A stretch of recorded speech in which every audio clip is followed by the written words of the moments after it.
Not everyone in the Middle East sees the US president as a foe. Trump picked Saudi Arabia for his first overseas trip. It was the first time for a US president.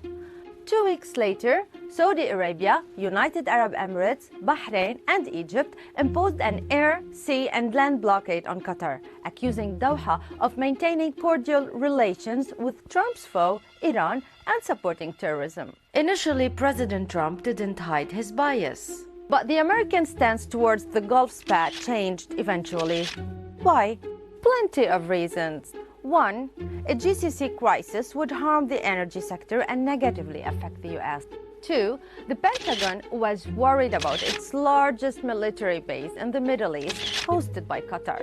And three, the blockade seemed to backfire and push Qatar more towards Iran.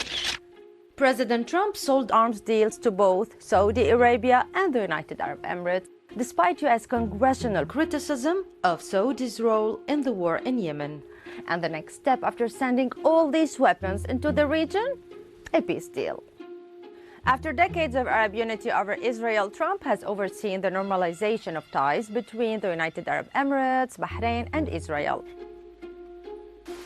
You've been the greatest friend that Israel has had in the White House. And I think tomorrow... Trump had pledged during the 2016 campaign to recognize Israel's claim to Jerusalem. He partially delivered on that. And a year later, Trump decided to move the US Embassy from Tel Aviv to Jerusalem, a move that overturned decades of official US policy. It put the US at odds with the rest of the international community. Viewed from the Palestinian side, it wasn't good either. East Jerusalem was going to be the capital of a future state.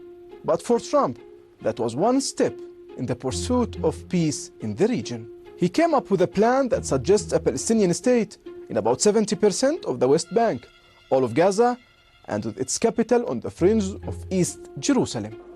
لا نقبل أمريكا أن تكون وسيطا بيننا وبين إسرائيل. Israel's far-right leaders believe that Trump's peace plan endangers the existence of the State of Israel. Others argue that the many favors to Israel are intended to aid President Trump's re-election.